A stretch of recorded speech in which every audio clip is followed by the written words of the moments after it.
असंख्य झाल्या या जगात, राणे असंख्य झाल्या या जगात, पण पुण्यश्लोक कोणीही नाही, पण पुण्यश्लोक कोणीही नाही.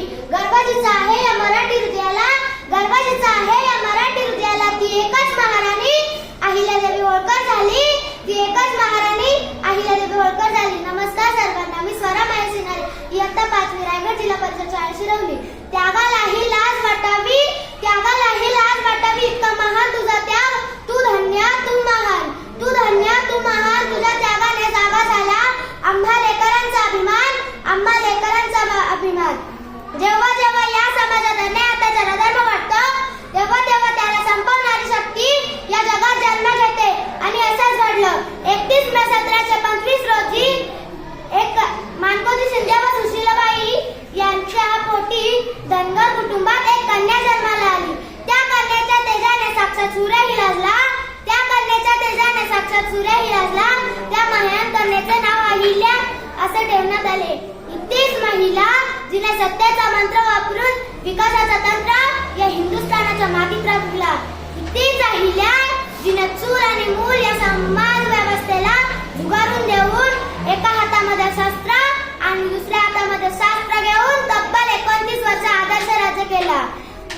अहिल्याबाईंना लहानपणापासूनच तलवार चालविणे, भाला फेकणे, युद्ध कसे लढणे याचे प्रशिक्षण दिले जात होते. आणि हीच होती त्यांची विकास व्यक्तिमत्वाची सुरुवात. वयाच्या 8व्या वर्षी त्यांचा विवाह, वयाच्या 8व्या वर्षी शूर महान पराक्रमी सरदार मल्हारराव होळकर यांचे पुत्र खंडेरावांशी त्यांचा विवाह झाला. खंडेरावांशी त्यांचा विवाह झाला. मल्हाररावांच्या आशीर्वादाने व मार्गदर्शनाने अहिल्याबाईंची वाटचाल सुरू झाली. मल्हारराव म्हणजे अहिल्याबाईंचे सासरे. त्यांनी आपल्या 8 वर्षाच्या सुनेला युद्ध कसे लढायचे हे शिकवले. अहिल्याबाईंचे पती खंडेराव हे देखील शूर पराक्रमी योद्धा होते. 1754 मध्ये कुबेराच्या लढाईत त्यांना वीरमरण आले.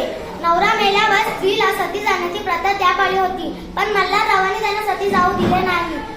मल्हाररावांनी सती जाण्याची अनिष्ट प्रथा लाथाडून लावली. अहिल्याबाई होळकरांच्या हयातीतच नवरा, मुलगा, सासरा, जावई यांचे निधन झाले.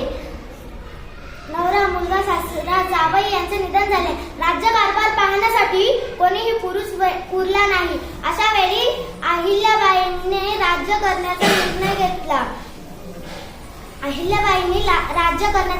घेतला. तुम्हाला एक उदाहरण सांगते.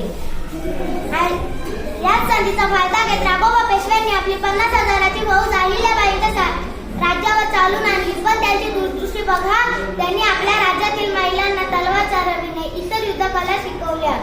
पण तलवार हातात घेऊन चालत नाही, त्याला बुद्धी कौशल्यही लागतं.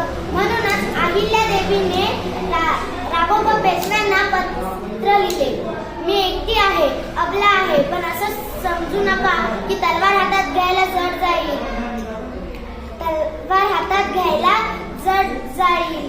आपली भेट लवकरच रणांगणात होईल. परंतु जर मी हरले तर मला कोणीही नाव ठेवणार नाही. परंतु जर तुम्ही हरला तर तुम्हाला अख्खं जग नाव ठेवेल की तुम्ही एका महिलेकडून हरलात. शत्रूला रणात पराभूत करण्याआधी मनात पराभूत करावे लागते. मनात पराभूत झालेला शत्रू रणात उभा राहू शकत नाही. हेच मानसिक शस्त्र अहिल्याबाईंना अवगत होते. हा इतिहास होता अहिल्याबाईंच्या पराक्रमाचा. हा इतिहास होता अहिल्याबाईंच्या राजकीय व सामाजिक कार्याचा. आणि हेच तेजस्वी रत्न 1795 मध्ये अनंतात विलीन झाले. त्यांना कोटी कोटी प्रणाम करते व शेवटी एवढेच म्हणेन की रणरागिनी तू पुण्यश्लोकी, जपलास वारसा शिवरायांचा. रणरागिनी तू पुण्यश्लोकी, जपलास वारसा शिवरायांचा. उतरून रणांगणी दाखविलीस शत्रूस ताकद तुझ्या निश्चयाचा. उतरून रणांगणी दाखविलीस शत्रूस ताकद तुझ्या निश्चयाचा. न्यायदानाची पुरस्कर्ती तू, राग तुला अन्यायाचा. न्यायदानाची पुरस्कर्ती तू, राग तुला अन्यायाचा. अहिल्यादेवी तू, अभिमान आम्हाला तुझ्या शौर्याचा. अभिमान